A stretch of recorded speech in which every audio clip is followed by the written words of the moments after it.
Je lis du livre de Genèse, chapitre 45, au verset 27, ce qui suit. Ils lui rapportèrent toutes les paroles que Joseph leur avait dites. Il vit les chars que Joseph avait envoyés pour le transporter. C'est alors que l'esprit de Jacob, leur père, se ranima. Notre thème, c'est ranima. Prions. Notre Seigneur et notre Dieu, combien nous te remercions pour ta parole, qui en ce soir nous rapporte l'échange entre Jacob et ses fils. Aide-nous, Seigneur, à bien intégrer ce que nous avons lu et à comprendre surtout. Nous t'en prions au nom de Jésus et pour ta gloire éternelle. Amen. Maintenant, je ne m'adresse pas aux petits lecteurs de la Bible, mais à des chercheurs. Le verset 27 indique qu'ils rapportèrent toutes les paroles que Joseph leur avait dites. Il vit les chars que Joseph avait envoyés pour le transporter. C'est alors que l'esprit de Jacob, leur père, se ranima. Alors, voyons d'abord ranima. Un jour, des amis m'invitèrent il y a bien des années au Vauclin parce qu'il y avait une sortie d'une communauté.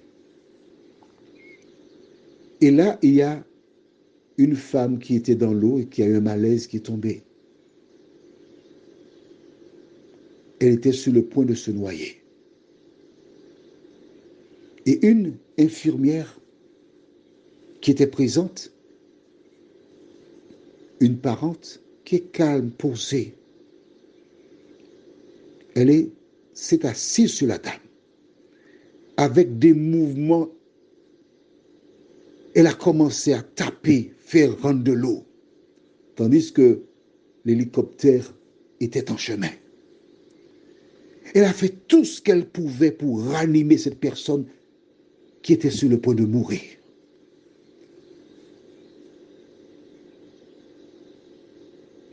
Lynn Rose, ce jour-là, m'a frappé.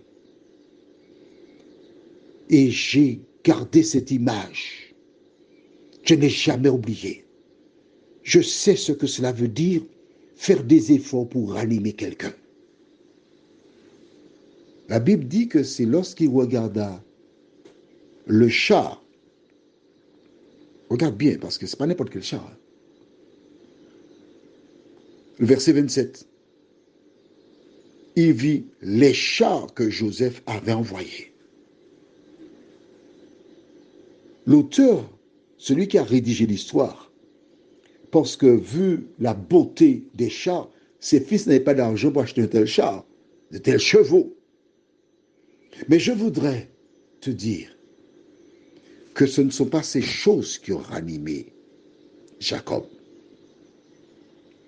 mais c'est l'Éternel lui-même qui a convaincu Jacob que Joseph était encore en vie.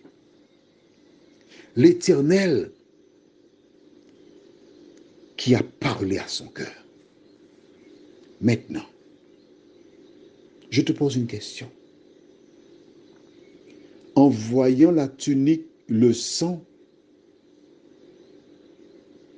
l'ennemi voulait faire croire à Jacob que son fils était mort. Il avait pleuré, il avait porté le deuil pour un homme qui n'était jamais mort. Quelle autre leçon dois-tu tirer? Aussi longtemps que tu n'as pas vu le mort ou des éléments probants, attends, fais confiance à l'Éternel. Prions. Notre Seigneur et notre Dieu, Jacob n'avait que les images de son petit adolescent de 17 ans. Il le revoit encore quand il est parti vers le lieu où ses frères faisaient paître le troupeau. C'était la dernière image.